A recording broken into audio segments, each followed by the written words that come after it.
Здорово, народ! Сейчас я расскажу о персонаже, которого знают, наверное, все фанаты Mortal Kombat, даже несмотря на то, что появлялась она не так часто. Ее задумывали как первого Шакана, которым можно поиграть.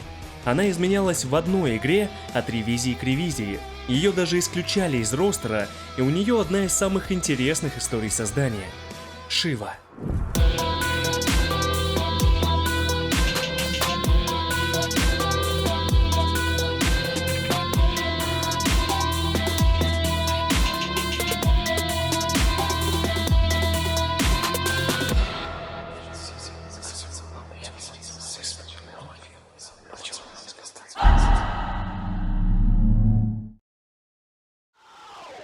Как и вселенная Mortal Kombat, наш с вами мир тоже не стоит на месте и развивается. Мы часто слышим о предложениях, акциях, и многие компании хотят привлечь наше внимание. Тут трудно не растеряться и заметить что-то по-настоящему стоящее, нужное и актуальное. А ведь именно такой я считаю новую лимитированную карту Тинькофф Black. Ее преимущество слишком трудно не заметить. Кэшбэк 1% абсолютно с любой покупки. Также до 15% возвращается с выбранных категорий. Например, с покупок в магазинах одежды, ресторанах или фитнес-центрах, на ваш выбор. А еще больше, до 20% возвращается с покупок билетов в кино и театры через приложение Тинькофф. Важно, что через кэшбэк возвращаются настоящие деньги, которые вы можете даже снять в банкомате, а не баллы и прочее.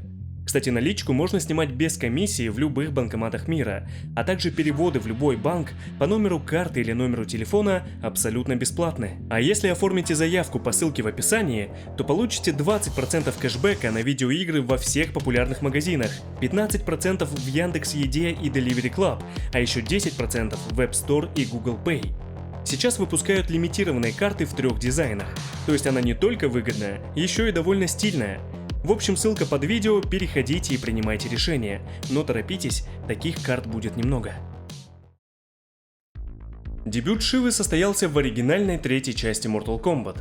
Ее задумывали как персонажа, который разнообразит расу шаканов во вселенной МК, а также чтобы игроки могли поиграть кем-то из этих четырехруких монстров. Как и в случае с Горо и Кентаро, для создания спрайтов использовалась вот такая фигурка, в то время как большинству персонажей спрайты подарили реальные актеры. На момент создания концепта, когда еще не придумали биографию Шивы и роль в сюжете, ее называли Ши-Гора, дословно «она Гора», ну то есть ее и задумывали как женскую версию полюбившегося многим подбосса из первой части. Кстати, в официальном комиксе от Midway в досье Гора сказано, что у него 7 жен, и раньше фанаты считали, что Шива одна из них. Но в будущем выяснится, что между ними вообще не очень-то хорошие отношения. Но думаю, ни для кого не станет откровением, что свое итоговое имя Шива получила в честь индийского божества. Несмотря на то, что имя Шива означает «благоприятный», тем не менее в индуизме он приравнивается к смерти и считается богом разрушений и всяких плохих штук. В событиях 3-й части, когда королева Синдел была воскрешена в земном царстве, Шао Кан представил к ней личного телохранителя – Шиву. Изначально она была верна императору и беспрекословно подчинялась, но позже ее доверие и лояльность пошатнулись. Дело в том, что император после событий 1-й и 2-й частей разочаровался в расе шаканов. Горо и Кентаро не оправдали его надежд, а поэтому в качестве своего нового генерала и энфорсера он выбрал Мотаро, существо из расы кентавров, которые испокон веков были врагами шаканов. Теперь кентавры стали доминирующей расой во внешнем мире, ведь им покровительствовал сам император. Тем временем, пока Шива выполняла приказы Шао Кана и охраняла Синдел, кентавры во внешнем мире истязали народ шаканов. Осознав, что император отвернулся от ее расы, Шива отвернулась от императора. Она ждала подходящий момент, чтобы разделаться с Мотаро, а затем и с самим Шао Каном. Конечно, Шива получила такую возможность, когда Мотаро привел в темницу Кейно, чтобы тот дожидался наказания. Подробнее об этом можете узнать в историях Кейно и Мотаро у меня на канале. Шива набросилась на ничего не подозревающего кентавра и убила его, судя по всему, оторвала ему голову. А теперь, когда телохранитель императора был убит, она направилась в тронный зал. Но внезапно Кейно, которого только что бросили за решетку, предложил Шиве свою помощь, если она выпустит его. У Кейно тоже были мотивы для мести императору, тем более его ждало наказание, поэтому Шива посчитала, что это хорошая идея и освободила его. У тронного зала Кейно предложил пойти первым к Шао Кану, чтобы отвлечь его внимание, а Шива тем временем по сигналу должна была войти и напасть на него. И все бы хорошо, но войдя в тронный зал, Кейно сразу рассказал императору о предательстве Шивы, и когда он подал ей сигнал, что можно войти, Шао Кан убил Шиву ударом в спину. За свою лояльность к императору Кейно получил не только прощение, но и звание генерала армии внешнего мира. Из концовки Шивы в третьей части мы узнаем, что если бы она тогда все-таки убила Шао Кана, то не стала бы следовать по его пути. Вместо этого Шива освободила земное царство и внешний мир, а сама пыталась бы вернуть своей расе былое уважение и гордость. То есть в оригинальной хронологии она не то чтобы была положительным персонажем, но и далеко не типичной злодейкой, просто слепо следовала приказам императора, но увидев, что он сам не хранит верность никому, ее мировоззрение изменилось. Но отходя от сюжета, давайте вспомним пару интересных фактов из классической трилогии. Шива первый персонаж, у которого в третьей части была зеленая кровь. Таким образом, авторы хотели отличить расу шаканов от всех остальных. Как будто 4 рук недостаточно, да? Дело в том, что таким образом Шива отличалась не только от людей, но и от остальных шаканов, ведь в первой и второй части кровь Гора и Кентаро была красной. Поэтому такая креативная идея быстро потеряла смысл. I cannot wait to sip your green blood. Shao Kahn blood runs red, Scarlet. You must be from a different timeline. Думаю, многие обратили внимание на то, что я упомянул Ultimate Mortal Kombat 3, и уже, наверное, вспомнили, что там Шивы не было.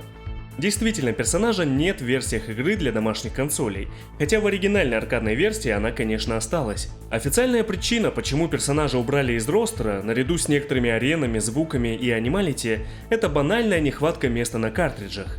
Почему вырезали именно Шиву, понять непросто. Есть разные версии, но важнее то, что убрали ее не до конца. Например, в версии для Super Nintendo в режиме турнира 8 на 8 с помощью случайного выбора и еще пары простых телодвижений на турнирной сетке вместо иконки персонажа появлялась иконка с буквой «И», которая в башнях обозначала Endurance, бой с несколькими противниками, но конкретно здесь она обозначала Шиву. И боже, что происходило, когда она появлялась на арене? Ну, как сказать она? Забагованные куски разных спрайтов, которые издавали звуки Шивы и даже могли бить противника. Правда, урона совсем не наносили, но багов создавали целую массу. От банальных зависаний до сатанинских обрядов, которые вытворяла даже локация. В версии для Sega от нее тоже кое-что осталось, включая звуки в меню и файлы в коде. Вот и получается, что Шиву пытались убрать из ростера, но она крепко вцепилась в игру всеми 4 руками и оставила хоть и бледный, но все-таки свой след. Теперь мы знаем, что при первом появлении Шива не была полностью отрицательным персонажем, но авторы мультсериала «Защитники Империи» об этом, видимо, не знали, ведь здесь Шива такая типичная злодейка, по крайней мере сначала. Закрепиться на участке и уничтожить противника. В этом мультсериале показали несчетное количество шаканов, всяких разных, а Шива была их лидером, так как Гора к этому моменту был мертв. Напомню, что мультсериал берет за основу события из первого фильма, но в то же время из третьей части игры и частично даже второй. Короче, там все очень сложно, но формально мультсериал продолжает фильм 95-го. Чаще всего шаканы выступают в качестве рядовых противников защитников Земли, и почему-то в этом мультсериале Шива искренне ненавидит Рейдена, хотя непонятно по какой причине. Но зато понятно, что Шиву очень смешно озвучили. Такой дубляж прямо дополняет образ клишированной злодейки. Хотя в последнем эпизоде Шива сыграет небольшую роль.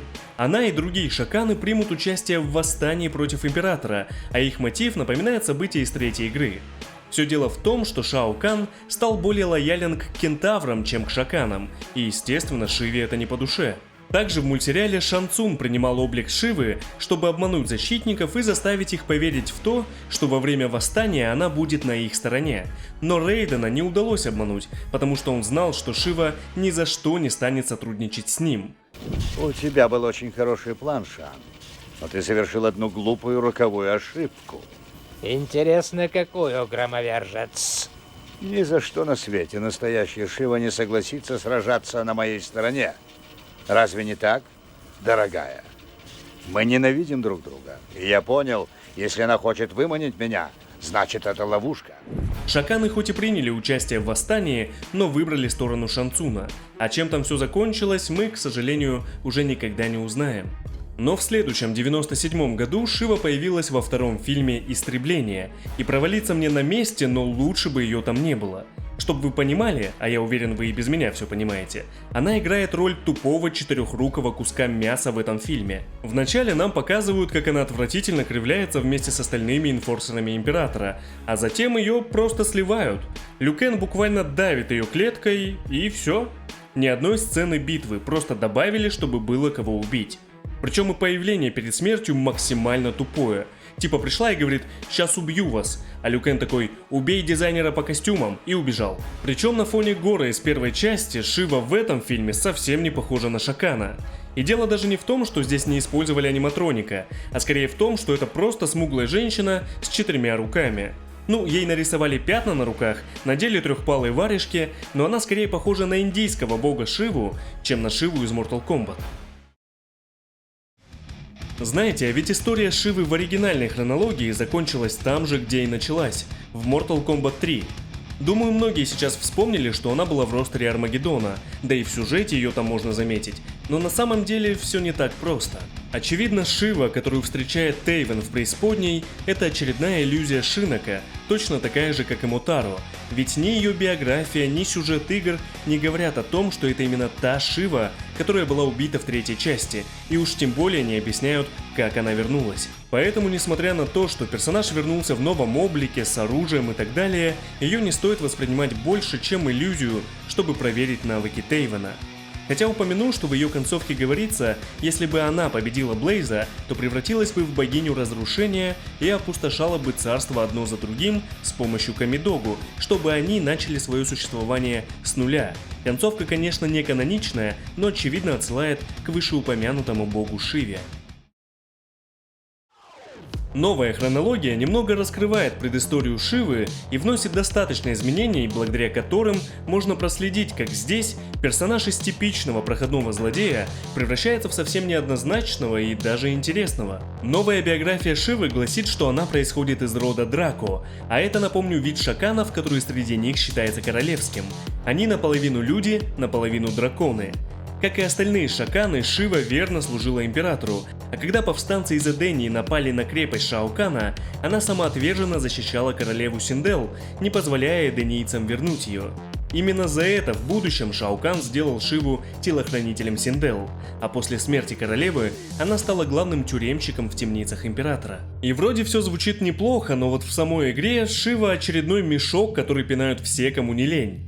Какой-то важной роли в сюжете она не играет и встречается как противник для Сайрекса, Джакса и Кабала. Также здесь Шива охраняла арестованную принцессу Китану, но сначала ее разматывает Джейд, а позже и монахи Шаолинь.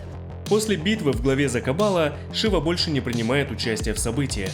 Зато в комиксе МКХ мы видим ее совсем с другой стороны. Король шаканов Горбак был убит, его сын Гора остался калекой, Кинтара не мог претендовать на трон, и таким образом королевой шаканов стала Шива. Она выступила сторонником перемирия шаканов и Зункары, где не так давно произошла масштабная битва, в которой погибли множество шаканов и Оштек. Шива даже стала сотрудничать с Коталем, несмотря на то, что именно он убил Горбака и искалечил Гора. Это решение может показаться странным, но говорит о том, что, как и в третьей части, Шива искренне переживает за свой народ и не хочет лишних жертв. Вместе с Кинтаро она приняла участие в последней битве против Хавика.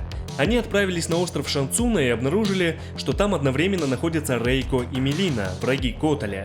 Кинтаро посчитал, что не смогут убить обоих, и часть шаканов отправились на разведку с корабля на остров, но их заметил Хавик и с помощью амулета потопил корабль.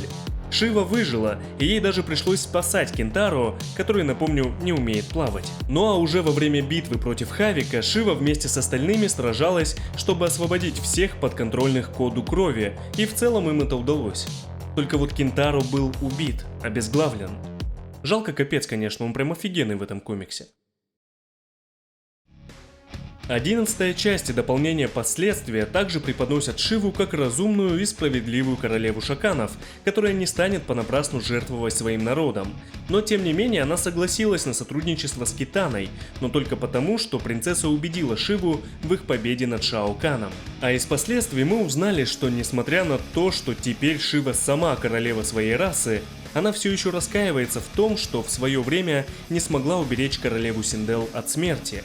А поэтому она соглашается сопроводить Шан Цуна и остальных в палату душ, чтобы воскресить Синдел. Несмотря на то, что в 9-й части Шиву пинали все, кому не лень, здесь же она смогла навалять и Джейд, и Бараки, и даже Коталю. Интересно, что помогая Шан Цуну и остальным, она нарушала клятву, данную Китани Кан, и даже против Коталя она обратилась лишь потому, что на кону стояло возвращение Синдел. Это говорит о том, что у Шивы необычное отношение к клятвам. Она может нарушить последнюю, чтобы исполнить первую. И все бы хорошо, но вот оказалось, что Синдел никогда не была той жертвой, той благородной королевой, которой ее считали при жизни. Когда Шива поняла это, ее мир словно рухнул. Шаканы преподносятся как раса гордых существ, и Шиве, очевидно, было тяжело осознать, что она пожертвовала этой гордостью, нарушила свои клятвы ради Синдел, которая все это время была не той, за кого себя выдает. Конечно, она пыталась остановить ее, но Синдел победила Шиву в поединке. На этом в настоящий момент история персонажа окончена, но что-то мне подсказывает, что через 2-3 года мне придется дополнять их, и скажу честно, я буду только рад этому. Мне нравится то, что Шива в комиксе и в 11-й части неоднозначный персонаж. Ее не назвать ни хорошей, ни плохой. Конечно, на фоне Кентаро и Горо Шива обычно отходит на второй план, но приятно знать, что об этом персонаже не забывают. По части появлений в играх серии у нее тоже все неоднозначно. Формально полноценную Шиву мы видели всего 3 раза, в 3-й, 9-й и 11-й частях, и то из Ultimate MK3 ее пытались вырезать. И на мой взгляд, ее история как персонажа серии от этого становится еще интереснее.